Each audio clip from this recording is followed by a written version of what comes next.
আসসালামু আলাইকুম। জীব হোক বা জড়, যত্ন না পেলে কোনো জিনিসই সুন্দর থাকে না। আমার হাতে যে মিষ্টি আলুর গাছটা দেখতে পাচ্ছেন, এটা ছিল একটা ফেলে রাখা মিষ্টি আলু। এটাকে তুলে এনে জাস্ট একটা অন টাইম পানির গ্লাসে পানি দিয়ে রেখে দিয়েছিলাম। শেকড়ও বের হয়ে গেছে, আবার উপর থেকে গাছও বের হয়ে গেছে। দুই দিক থেকেই সুন্দর লাগছে। যত্ন করে রাখলে মানুষ তো দূরের কথা, ফেলনা জিনিসগুলোও অনেক সুন্দর দেখতে দেখা যায়। একটা জিনিস ভেবে দেখলাম, মানুষের ভালোবাসার থেকে গাছ বা প্রাণীকে ভালোবাসা অনেক ভালো। যে সবসময় গাছ পরিচর্যা করি, এতে গাছগুলো যে এত সুন্দর হেলদি থাকে বা এরা সবসময় ফুল বা ফল দিতেই থাকে। এই যেমন আজকে ভেবেছিলাম এই সিম গাছটা কেটে ফেলে দিব, কিন্তু কাটতে গিয়ে দেখি সিম গাছে আবার নতুন করে ফুল ধরতেছে আর ছোট ছোট সিমও দেখা যাচ্ছে। তাই মায়া করে আর সিম গাছটা কেটে ফেললাম না। কিন্তু মরিচ গাছের ওপর কিন্তু আমার প্রচুর রাগ, কারণ এরা অল্প কয়েকটা হয়েই আর হচ্ছে না। তাই এখানে আবার নতুন করে মরিচ গাছ দেওয়ার জন্য পুরানো মরিচ গাছগুলো কেটে ফেলে দিলাম। অনেক দিন ধরে ভাবতেছি মরিচ গাছগুলো কেটে ফেলে দিয়ে আমাকে আবার নতুন করে মরিচ গাছ লাগানো উচিত, যেহেতু আমি কিছু পাকা মরিচ রেখে দিয়েছিলাম, সেগুলো আমার এখন লাগানো উচিত। কিন্তু আজ করি কাল করি করে হচ্ছে না, কিন্তু সেটা আমাকে করতে হবে।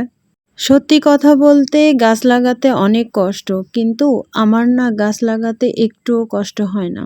গাছে যখন ফুল হয় তখন আমি আমার এই গাছ লাগানোর যত কষ্ট সবই ভুলে যাই। কেন জানি প্রতিদিন নতুন নতুন কোনো না কোনো গাছ লাগাতে আমার ভালো লাগে।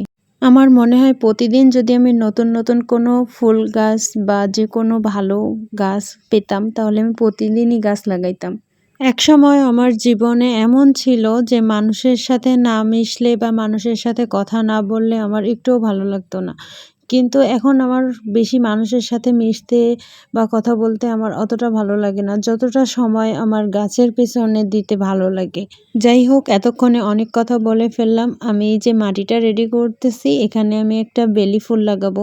আগেও আমার একটা বেলি ফুল গাছ ছিল, কিন্তু আমি বাসায় না থাকায় গাছটা মরে যায়। তাই আমার টার্গেট ছিল যে আমি আবার একসময় একটা বেলি ফুল গাছ লাগাবো। তাই সেটা আমার এখন সময় হলো। বেলি ফুল গাছটা আমি সাথে করে নিয়ে এসেছিলাম। আশা করছি গাছটা হবে আর আমাকে সুন্দর সুন্দর সুঘ্রাণের ফুল দিবে। আজকে ভেবেছিলাম পুঁইশাকের গাছটা সুন্দর করে লাগাবো, কিন্তু এত পরিমাণ রোদ, আর রোজা রেখে এই রোদে বসে কাজ করতে আমার প্রচণ্ড কষ্ট হচ্ছে। রোজার সময় গাছের কাজ আমার বেশিরভাগ সন্ধ্যার পর করা হয়। চৈত্রর যে রোদ, এই রোদে আর ছাদে বসে আমার গাছের কোনো কাজ করতেই ভালো লাগে না। আমার গন্ধরাজ ফুলের গাছে অনেকগুলো ফুল একসাথে ফুটেছে। মাশাআল্লাহ, পুরো বাড়ি ফুলের গন্ধে সৌরভে ভরে গেছে। আমি দাঁড়িয়ে দাঁড়িয়ে দেখতেছিলাম ফুল থেকে মৌমাছি মধু সংগ্রহ করতেছে, আর সেটা ভিডিওতে আনার চেষ্টা করতেছিলাম। কতটা পেরেছি জানি না। আজকের ভিডিওটা এখানেই শেষ করছি। সবাই ভালো থাকবেন, সুস্থ থাকবেন। টাটা, বাই বাই, আল্লাহ হাফেজ।